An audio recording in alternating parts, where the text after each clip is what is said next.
Hi, everyone. I'm Elaine Quijano. We want to take you live to the U.S. Attorney's Office in New York. Prosecutors are announcing charges against this suspect in yesterday's terror attack. Let's listen in.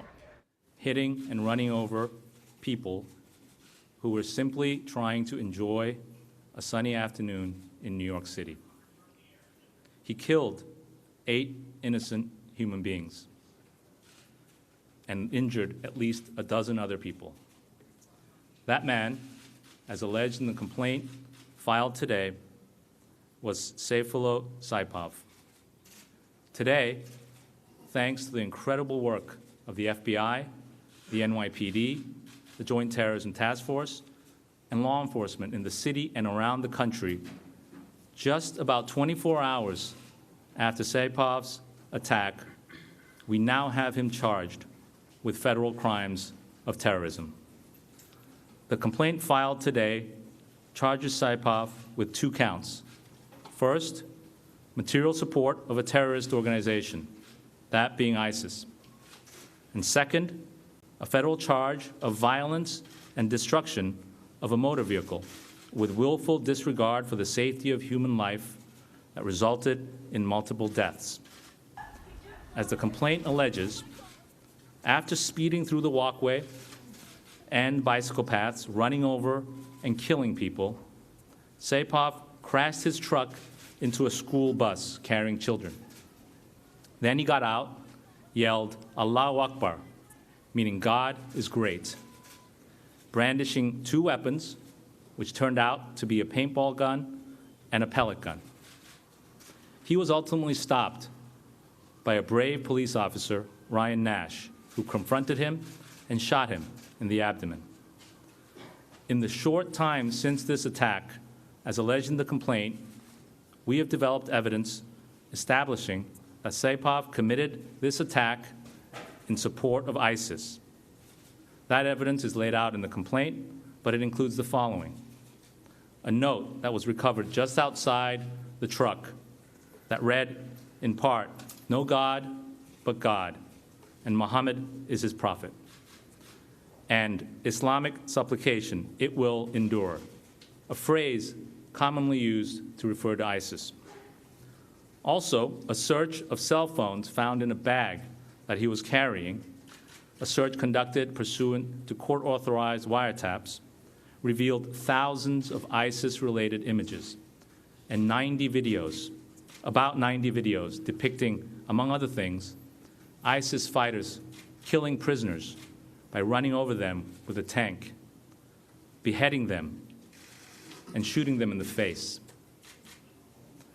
In Mirandized interview statements with law enforcement last night and today, Saipov allegedly admitted that he was inspired to commit the attack by the ISIS videos he watched and had been planning this attack for 2 months. He also admitted that he had rented a truck on October 22nd to practice the turns he would make on his Halloween Day attack. As I mentioned, it is incredible investigative work that has allowed us to bring these charges so soon after the attacks. I want to thank all the law enforcement and citizens who responded to this attack in the way New Yorkers do. In particular, I want to thank Officer Ryan Nash for his selfless bravery. I want to thank the FBI, represented here today by Bill Sweeney, Assistant Director in charge of the New York Field Office.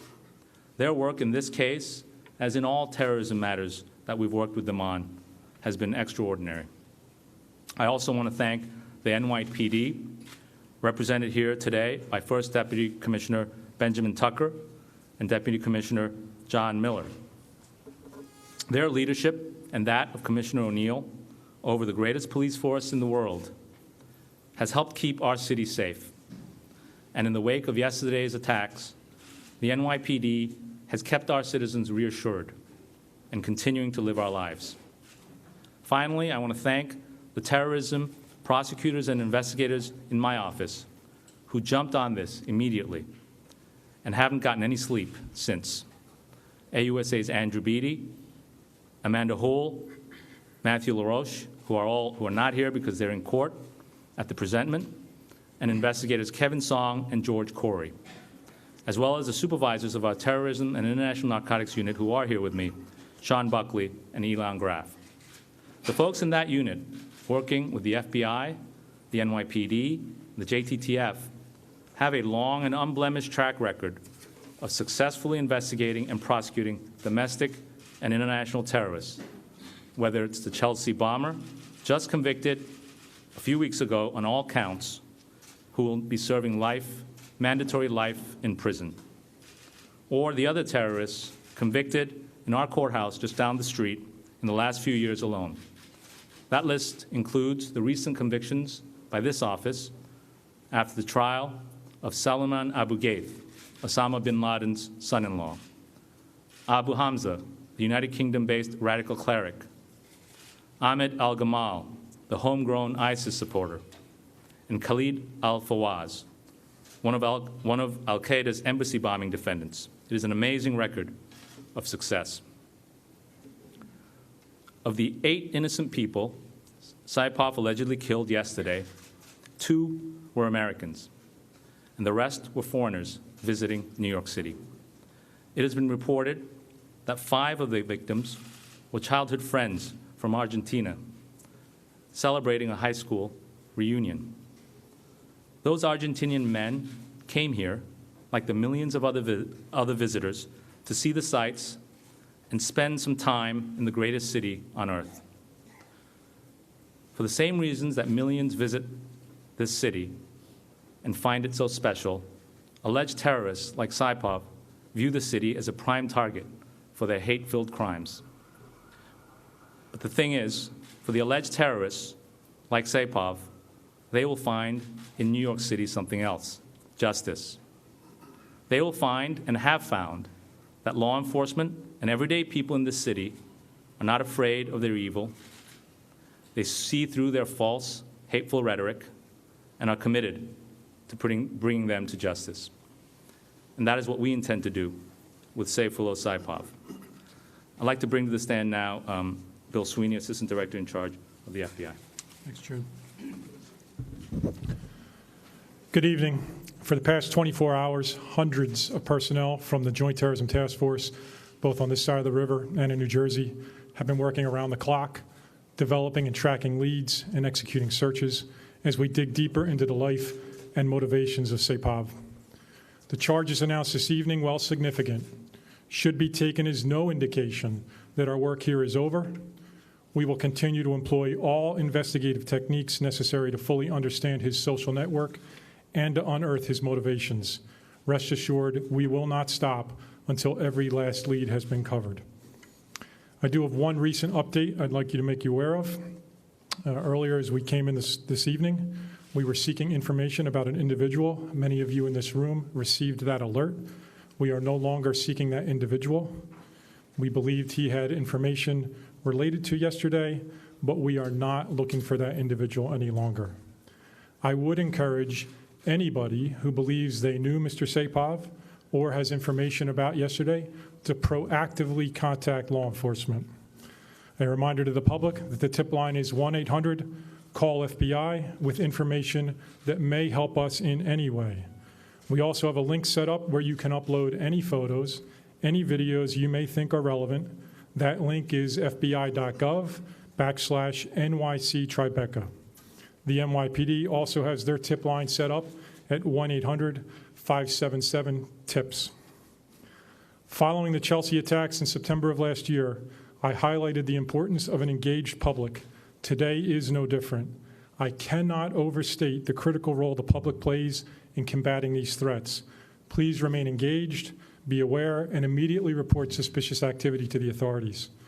In closing, I'd like to thank the partners, especially the hundreds of men and women working on the JTTF, represented by at least 50 agencies on this side of the river alone. Your work has been exceptional. I'd like to thank the U.S. Attorney's Office, June, your team, Ben, Commissioner O'Neill, John Miller, the Fire Commissioner, Dan Nigro, and George Beach from the State Police. The work your men and women have done has been absolutely extraordinary. Thank you. Thanks, Bill. Now I'd like to bring to the podium First Deputy Commissioner Benjamin Tucker.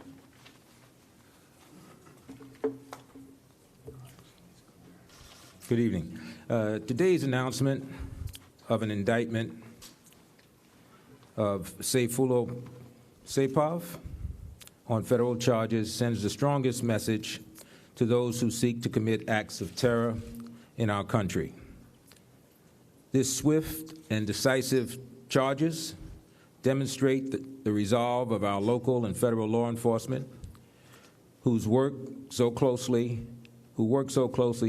to both prevent terror as well as bring those who commit acts of terror to justice.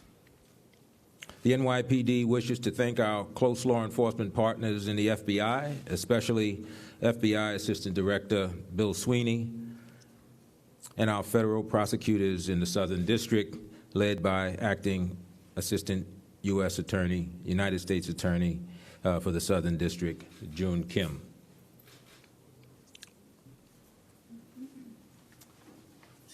Thank you, First Deputy Commissioner. I'll take a few questions. To clarify, that person you're no longer looking for, is that Mr. Hamidullaevic? We are no longer looking for the person the information went out about. That's all I want to say. There's no reason for me to seek a name anymore. We have found him, and I'll leave it at that. States that you believe he started planning this attack a year ago. Do you believe there was another attack that he might have been planning before that? I believe the complaint says that he began planning the attack 2 months ago, but I'm not going to go beyond what's in the complaint. The complaint says that he chose Halloween because he wanted to go. Is there any indication from him why he chose that spot versus something that may have been even more crowded? Not going to get into any other statements that he made other than what's set forth in the complaint, but the complaint does include an admission that he had done a practice run on October 22nd with his truck.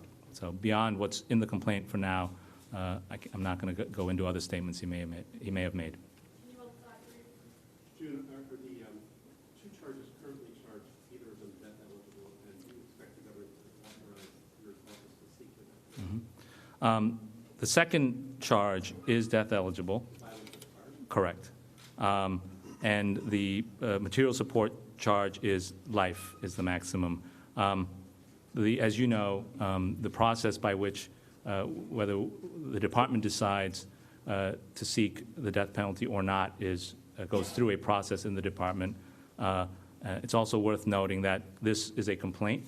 At some point, we will be indicting Mr. Saipov, and that, as we know, we're 24 hours away from the attack. The investigation is very active and ongoing, and the indictment, we will see what counts are charged ultimately in the indictment, and some of them may be death eligible, some of them may have life prisons as the maximum, but the process by which the determination is made for counts that do have death as a maximum penalty, that goes through the process.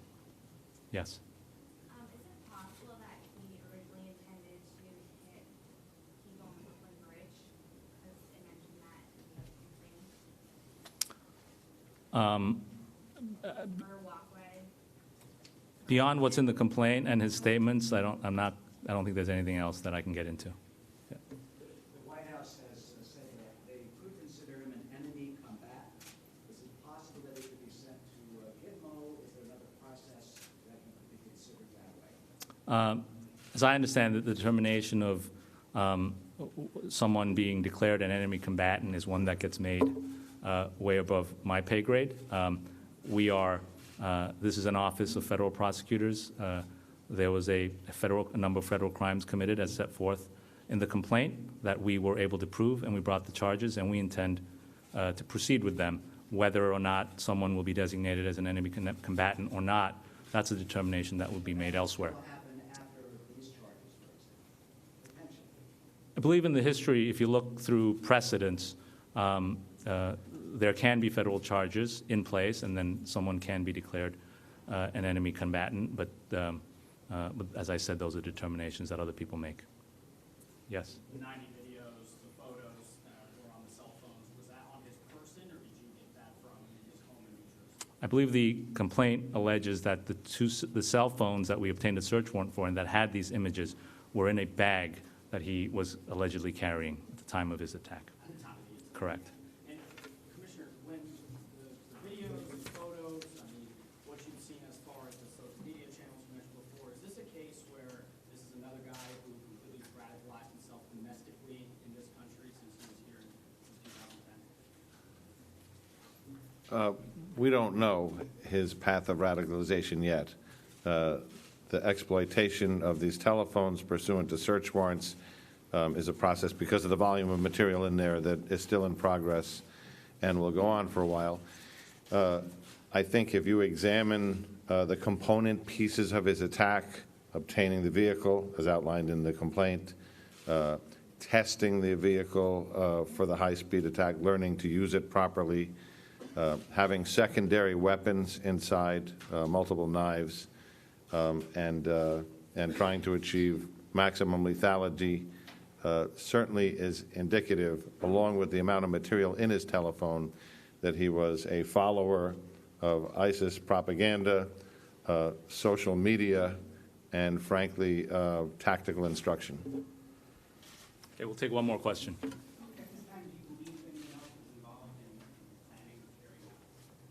At this time, all we have are the charges in the complaint and the charges against this one individual. Thank you, everyone.